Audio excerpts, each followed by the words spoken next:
오늘 하나님께서 주시는 말씀 신명기 32장 45절부터 47절 말씀을 봉독해 드리겠습니다. 모세가 이 모든 말씀을 온 이스라엘에게 말하기를 마치고 그들에게 이르되 내가 오늘날 너희에게 증거한 모든 말을 너희 마음에 두고 너희 자녀에게 명하여 이 율법의 모든 말씀을 지켜 행하게 하라. 이는 너희에게 허사가 아니라 너희의 생명이니 이로 인하여 너희가 요단을 건너 얻을 땅에서 너희의 날이 장구하리라. 아멘. 성경은 하나님께로부터 나온 진리의 말씀이기 때문에 1.1획도 잘못된 것이 없고 또 하나님께서 선포한 말씀은 약속 그대로 지키는 자들에게 축복이 되는 말씀인 줄로 믿습니다. 모세 시대나 오늘날에도 이게 동일해요. 오늘날도 마찬가지입니다. 제가 아마 우리 교회에서 설교한 횟수 주일 난대배만 따지면 52주 곱하기 24 그리고 1부 2부를 했으니까 오후 예배 수요 예배 다 빼고도 한 2,000여 번이 돼요. 그러니까 상당히 많은 설교를 여러분에게 했는데 그 말씀은 선포되면서 내 입에서 떠나가는 순간 성령께서 역사하셔서 여러분 마음에 감동도 주고 또 은혜와 복을 주신 줄로 믿습니다. 모세가 애굽에서 나와서 광야를 가는 도중에 하나님께서 그 백성들에게 끊임없이 말씀하셨어요. 그래서 모세가 시시때때로 그 말씀을 백성들에게 전해 주었는데 모든 백성이 다 순종한 게 아닙니다. 그 중에는 불순종한 사람들도 있어서 광야에서 그냥 엎드러져 죽은 사람들도 부지기수였다라고 성경은 말씀하고 있어요. 그러나 하나님께서 가나안으로 데려가시는 이스라엘의 여정과 일정은 전혀 변한 게 없습니다. 젖과 꿀이 흐르는 가나안 땅을 눈앞에 두고 이제 모세가 마지막으로 그 이스라엘 백성들에게 그 땅에 들어가던 꼭 내가 전한 말을 지켜라. 그렇게 해야 복이 된다. 그 내용이 신명기 32장입니다. 모세가 이스라엘 백성들과 40년 동안 그 세월을 함께 오면서 별하별 축복이 다 있었죠. 전쟁의 추억도 있었습니다. 전쟁의 추억. 아말렉 족속과 싸웠죠. 아모리 족속과 싸우죠. 모압 족속 등 대적을 만나서 죽기 살기로 싸웠던 그런 기억이 있고 또 하늘에서 만나가 내려서 광야에서 먹을 수 있는 음식을 얻은 그런 기억. 바위가 쪼개지면서 생수가 터져 나오는 기적도 체험을 한 그것이 그들의 추억이었습니다. 그런가 하면 금송아지 만들어 놓고 우상 숭배하다가 하나님의 진노를 당해서 땅속에 파묻힌 그런 가슴 아픈 추억들도 있는데 그 추억이 40년 동안에 만들어진 거지만 지금 보세요. 수천 년 지나면서 오늘날까지도 우리가 기억을 하고 있지 않습니까? 그래서 47절에서 모세가 전해준 대로 내가 전해주는 말은 헛된 것이 아니라 생명이다. 그렇게 말씀한 겁니다. 하나님의 말씀은 영원히 변치 않는 진리요 우리에게 영원한 생명을 주시는 진리의 메시지인 줄로 믿습니다.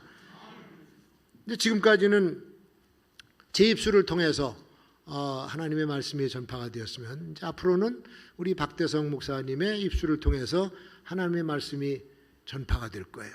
그러면 그 말씀도 같은 하나님의 말씀이기 때문에 여러분들이 준행하면 복이 되고 그렇지 않으면 이게 저주가 되는 것이죠.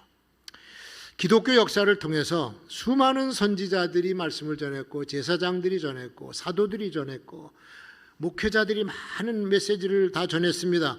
이게 개인의 삶을 변화시켰을 뿐만 아니라 그 지역과 부족, 나라까지 완전히 변화시켰어요. 하나님의 말씀은 그런 능력이 있습니다. 요 일전에 영국의 여왕인 엘리자베스 2세가 이제 돌아가셨어요. 그래서 이제 그 장례식을 CNN하고 이 BBC, 영국의 BBC 방송이 계속 쫓아다니면서 실황 중계를 했습니다. 저도 TV 틀다 보니까 BBC 방송에서 나오더라고. 그래서 두 가지 예배를 제가 끝까지 봤습니다. 하나는 여왕의 그 관이 에딘버러에 안치되고 그 찰스 왕하고 왕비가 북아일란드죠. 노던 아일랜드에 방문했어요. 방문해서 거기 대표들을 만나고 수상을 만나고 하면서 그 성 안나 성당에서 추모 예배를 드리는데 그쪽에 있는 사제들이 다 나와서 이제 예배를 집전해요. 아주 정말 웅장하고 그러더라고요. 그러면서 거기 메시지가 뭐냐? 메시지가 하나야. reconciliation, 화해. 원수적져서 살았거든요. 잉글랜드와 노던 아일랜드는 언제나 싸우고 피가 터지도록 싸웠습니다. 그래서 화해가 필요해서 그때 전해진 메시지는 화해였었어요. 그리고 마지막 장례식을 어디서 했냐? 런던에 있는 웨스트민스터 사원. 거기 모든 왕들이 거기 누워 있는 곳인데 거기서 세계에서 온 그 수장들하고 같이 모여서 예배를 드리는데 찬송부터 뭐 기도부터 참 여러 사람이 와서 하는데 그 제가 처음부터 끝까지 봤습니다. 근데 정말 의미가 있는 그때 필요한 메시지를 그때 소위 캔터베리의 대주교죠. 그 사람이 전하는 거예요. 이 영국의 성공회의 첫 번째 수장이 누구냐면 캔터베리 대주교의 성 어거스틴입니다.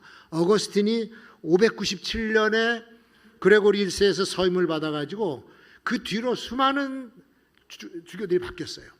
그리고 지금 현재 있는 저스틴 웨일비라고 하는 대주교는 2013년에 서임을 받아서 지금까지 하고 있습니다. 그가 메시지를 전하는 거예요. 그러니까 보세요. 그 이전의 역사마다 그 대주교들이 전해온 메시지들이 영국의 역사입니다. 그게 기독교 역사를 만들었고 그 외에도 유럽의 여러 나라, 여러 종족에게 전파된 하나님의 말씀은 특성이 다양한 유럽의 기독교 문화를 만들었어요. 하나님의 말씀이 전파가 되면서 야만족들이 문명인으로 바뀌고 전 세계를 지도해 나가는 문명 국가가 된 거죠. 전에는 형편없었습니다. 그래서 하나님의 말씀은 교회의 문화만 형성시키는 것이 아니라 그 사회, 그 나라의 문화까지도 만들어가고 형성시켜 간다고 하는 것. 말씀의 힘이 얼마나 놀라운지 몰라요. 우리나라도 캐톨릭 선교가 먼저 시작이 됐는데 그 당시에 정치에 휘말려서 고통을 안 당했으면 아마 우리나라가 기독교 천주교 국가가 됐을 거예요. 필리핀이나 스페인처럼. 근데 그때 그 정치하는 사람들이 얼마나 박해를 했는지 뭐 신미양면이 뭐 이런 양면이 이런 거 있지 않습니까? 그래서 엄청나게 죽였어요. 그리고는 이제 그 뒤에 개신교가 들어오면서 그 정착이 돼서 오늘날 우리 개신교가 사실은 캐톨릭보다 좀 많은 거죠. 여기 인천으로 아펜젤라와 언더우드 선교사가 제물포항에 입항하면서 인천과 도서지방은 감리교 선교구역으로 정했어요. 장로교는 다른 곳으로 갔습니다. 서울로 올라가고 남쪽으로 내려갔어요. 그래서 이 인천이 감리교가 많고 도서지방에 가봐도 100년 이상 된 아주 오래된 교회들이 꽤 있는 것을 보게 돼요.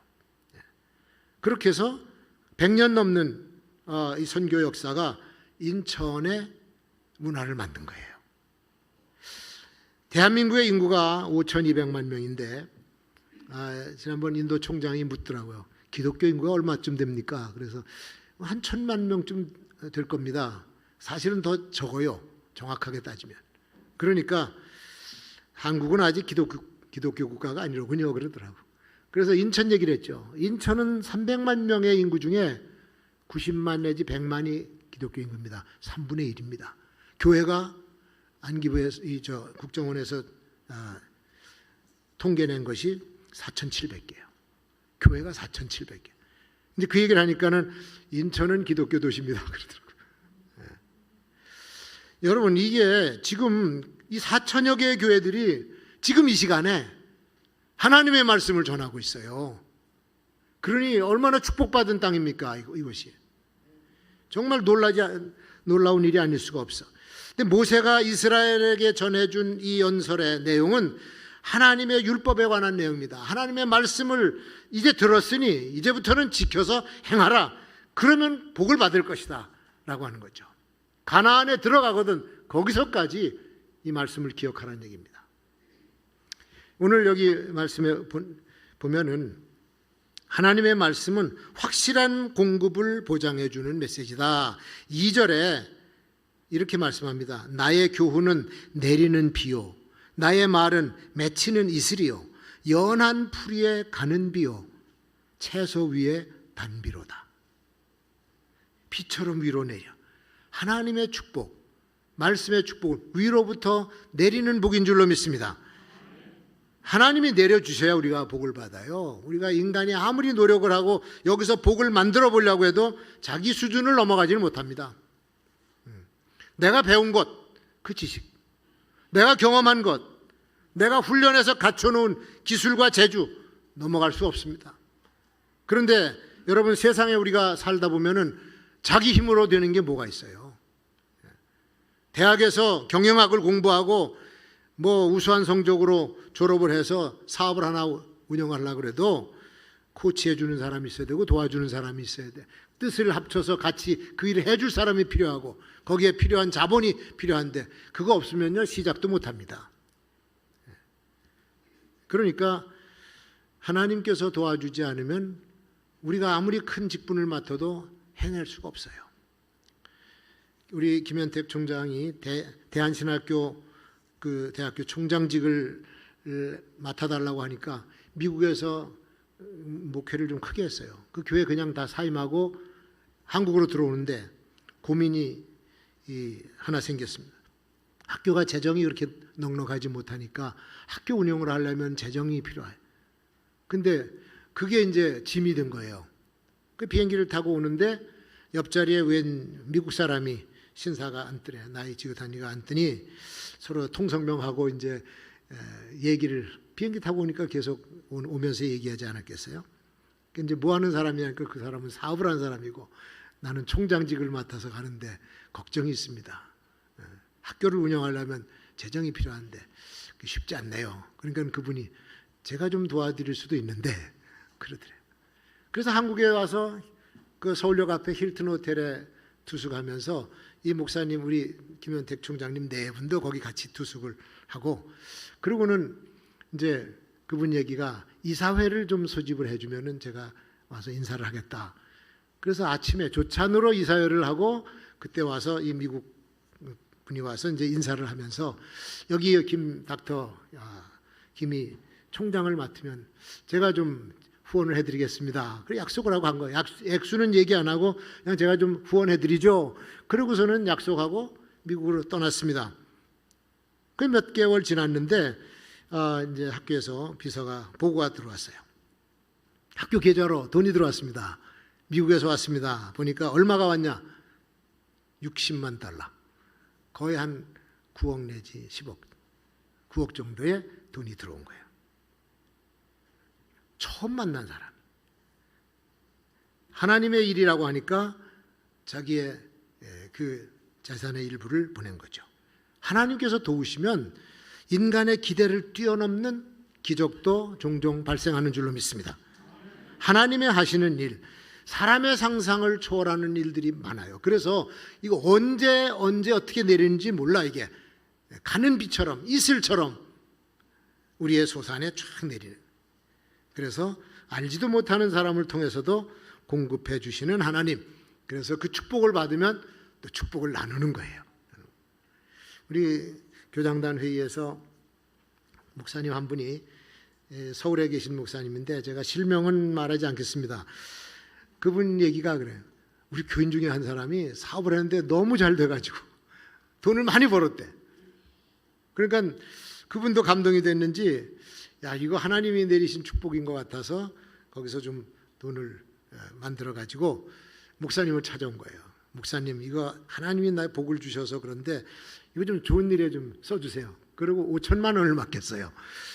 그래서 이거를 그 부속실에다가 주고서는 이제 도움을 청하러 오는 뭐 선교사나 기관이나 무슨 뭐 개척교회 이런 이들에게 이제 나눠주기 시작한 거죠. 다 준 내역을 써가지고 다 했는데 그거 나눠주는데 시간이 엄청 걸리더래. 그래서 다 이제 끝난 다음에 그거 내역서를 가지고 그 돈을 헌금한 사람을 만났어요. 만나가지고 아니 이거 돈 쓰는 것도 쉬운 일이 아니다고. 이거를 이렇게 힘들게 오랫동안 쓰는데 앞으로 이런 건 나한테 맡기지 말고 교회에다가 주라고. 예. 그런 얘기를 하니까 다들 거기 모인 사람들이 다 한바탕 웃고 말았는데 야 그런 분이 우리 교회도 있었으면 좋겠다. 다들 그러더라고. 여러분 우리 금곡교회도 돈 좀 많이 벌으셔가지고 이런 분들이 많이 나오시길 바랍니다. 그러면 하나님의 역사가 크게 일어날 거 아니겠어요? 축복은 위로부터 내리는 거기 때문에 받는 사람도 언제 그 복을 받을지 모르고 누구를 통해서 언제 임할지도 모르고 말씀을 따라서 순종하는 사람에게는 이렇게 위로부터 내리시는 단비와 같은 축복, 이슬과 같은 축복, 가는 비와 같은 축복이 임할 줄로 믿습니다. 하나님의 율법을 잘 지키고 이 복을 받는 우리 성도들이 되셔서 하나님의 말씀을 축복의 씨앗으로 삼으시길 바랍니다. 그리고 두 번째, 하나님 말씀은 여기 보니까 우리의 삶의 안전을 보장해 줘요. 안전. 사실 우리 살고 있는 세상이 사건도 많고 사고도 많고 질병 많아 우리 생명을 누리고 있습니다. 이스라엘이 광야를 거쳐가면서 만난 불뱀들 죽음의 요소예요. 전갈들, 길의 위험과 산의 위험과 먹을 것도 마실 것도 없는 메마른 광야를 간 죽고 싶을 정도죠. 그래서 삶이 힘드니까 사람들이 스스로 극단적인 결단을 하고 자살도 하는 거예요. 근데 갑자기 습격해서 약탈하고 죽이는 광야 부족들 때문에 이중 삼중고를 겪는 거예요. 그러니까 이 광야라고 하는 것은 늘 고통이 있는 곳, 죽음이 도사리고 있는 곳, 거기서 하나님이 백성과 함께하지 아니하시면 절대로 살아남을 수도 없고 안전보장을 받을 수 없는 것이 광야입니다. 그래서 이 32장 10절에 보니까 여호와께서 그를 황무지에서 짐승의 부르짖는 광야에서 만나시고 호위하시며 자기 눈동자같이 지키셨도다. 40년 동안을 하나님이 완전한 안전보장이 되셨다는 얘기예요. 하나님 도우심이 없으면 우리는 한순간도 안전하게 살아갈 수가 없고 생명을 보장받을 수가 없는 것이 우리의 처지입니다. 지금도 우리가 모르는 곳에서 무슨 일이 어떻게 진행되는지 몰라요. 지난 수십 년간 우리 한반도에서 전쟁이 일어날 뻔한 일들이 엄청나게 많았습니다. 모르잖아요. 근데 우리가 아는 건 몇 가지 안 돼. 근데 다 지나가고 그냥 평상시처럼 살았어요. 우크라이나 국민들이 러시아가 협박을 하고 침공한다 그러니까 설마 러시아가 침공을 할까? 지금이 어느 때인데 전쟁을 일으킬까? 뭐 그러고서는 우리처럼 평범한 나날을 보내고 있었습니다.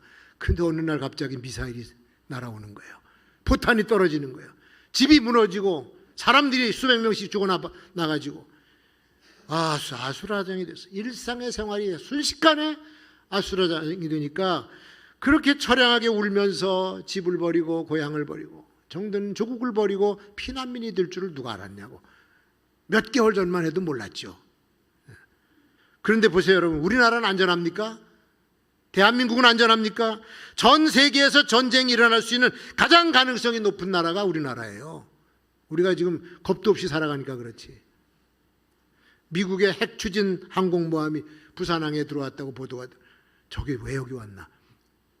그 항공모함에 탑재된 비행기, 최신식 비행기, 성능 높은 스텔스기 같은 거 수백 대가 있어. 거기 담겨있는 무기들, 핵무기까지 다 있습니다. 항공모함 뜨면 항공모함 옵니까? 옆에 구축함까지 같이 따라와요. 이거는요 어느 어지간한 나라의 국방력보다도 많은 게 이 핵 추진 항공모함인데 뭐하러 왔습니까? 동해안에 훈련하려고 왔을까요? 훈련하려고 그렇게 막대한 자원을 투입을 해요? 몰라요. 우리는 지금 훈련하는가 보다. 뉴스에서 그러니까 그런가 보다 하지. 어제 국군의 날 우리나라 그 무기들 막 비행기 다 보여주는데 너무 좀 든든하더라고. 우리나라 국방력도 보통이 아닌데 미국까지 와 있어요. 그럼 여기 생각 한번 해볼 필요가 있습니다. 이런 위험한 상황을 놓고 우리가 기도하지 않을 수 없죠. 하나님의 손이 우리를 완전하게 막아주고 보호해주지 않는 이상은 우리에게도 안전보장이 없습니다. 오늘 본문 말씀에 대적을 막아주시고 격퇴하신 자는 약속이 있어요. 41절에 나의 번쩍이는 칼을 갈며 내 손에 심판을 잡고 나의 대적에게 보수하며 나를 미워하는 자에게 보응할 것이라. 하나님의 자녀들을 건드리고 하나님께 대적하는 자는 용서하지 않겠다. 우리가 기도할 때 하나님께서 우리를 지켜주실 줄로 믿습니다. 역병의 위험, 전쟁의 위험, 경제적 침체, 총체적인 난국에서 우리를 안전하게 삶을 영위할 수 있게 만들어 주실 분은 하나님밖에 없어요. 최근 제 신학대학 대학원 동문인 동갑내기 목사님이 폐암 사기가 그 진단을 받았다고 뉴스를 들었어요. 잔기침을 자꾸 하니까 감기 모양이다 그러고 병원에 가니까 좀 큰 병원을 가보라고. 가서 검진하니까는 폐암 사기인데 혈액으로 전이가 되고 있어. 힘들죠. 그래서 동기들이 병원에 찾아가서 눈물로 기도하고 왔어. 약을 먹고 그러는데 조금씩 나아진다 그러는데 그게 나아지는 건지 모르겠어요. 위험한 상황이죠. 또 우리 잘 아는 순복음 인천교회 최성규 목사님은 췌장암에 걸렸습니다. 그 췌장암이 걸려가지고 다른 기관으로 또 전이가 되고 복수가 자꾸 차고 병원에 가서 꽤 오래 계시는데 아주 살이 빠지고 초췌해지셨다 그래요. 굉장히 의욕이 강한 분이고 열정적이고 막 일만 보면은 못 참는 분인데 이게 물을 계속 빼면서 운동 안 하면은 근육이 빠져서 이제 힘이 없어 가는 순서니까 억지로라도 일어나서 그 아픈 중에도 운동을 하신다 그래요. 이건 지금 순복음교회가 지금 비상이 걸렸습니다. 제가 왜 이 말씀 드려요? 좀 기도 좀 해주시라고. 우리 교회는 아니지만 그래도 인천을 위해서 큰 일을 많이 하신 분인데 아프지 않고 그러다가 돌아가셔야지. 하나님께서 능력으로 함께 하셔서 위기에 빠진 우리의 고통을 제해 주시고 병마도 완전히 이겨낼 수 있도록 우리가 기도해야 우리 중에도 아픈 분들, 암에 걸린 분들도 치유받을 수가 있게 되는 줄로 믿습니다. 여호와께서 번쩍이는 칼을 갈아 손에 심판을 잡고 성도를 괴롭히는 대적을 향해서 보응해 주셔야 우리는 환난을 이겨낼 수가 있는 거죠. 세계적인 역병인 코로나, 또 우크라이나 전쟁의 위협 때문에 기근의 시대를 맞았습니다. 금리가 올라가고 달러가 계속 1,100 얼마였었는데 지금 1,500원을 치닫고 있어요. 달러가 올라가면 주가가 떨어지고 경제적인 위기가 오죠. 물가는 한없이 치솟습니다. 우리 주부들이 시장 가면은 배추 한 포기에 12,000원. 미친 값이죠. 무 하나에 7, 8천. 살기가 힘든 때가 됐습니다. 이게 세계적인 대공황이 오지 않을까 지금 우려하고 있는 거예요. 금융시장이 아주 극도로 혼란스러워지고 미국의 대공황이 왔거든. 1차 대전이 끝난 다음에는 좀 호황을 누렸어요, 경제적으로. 근데 이게 1929년부터 그 30년, 31년 그 당시 그때 미국을 중심으로 경제가 침체되면서 세계적인 대공황을 맞았습니다. 직장이 없어 실업자들이 늘고 먹을 것이 없어서 굶는 사람들도 부지기수고 그래서 사람들이 시장 경제에 대한 회의를 갖게 되고 국민의 삶의 질이 아주 완전히 떨어져서 거기다가 인종차별에다가 노사분쟁까지 사회적인 갈등이 계속 심화되니까 결국은 그 큰 나라도 별 수가 없죠. 그리고는 얼마 되지 않아서 1939년부터 45년까지 6년 동안 세계 제2차 대전이 터지면서 수많은 사람들이 죽었고 건물이 파괴되고 아주 형편없는 그런 상황이 벌어졌던 거죠. 경제 침체는 전쟁을 불러오는 아주 중요한 요소가 됩니다.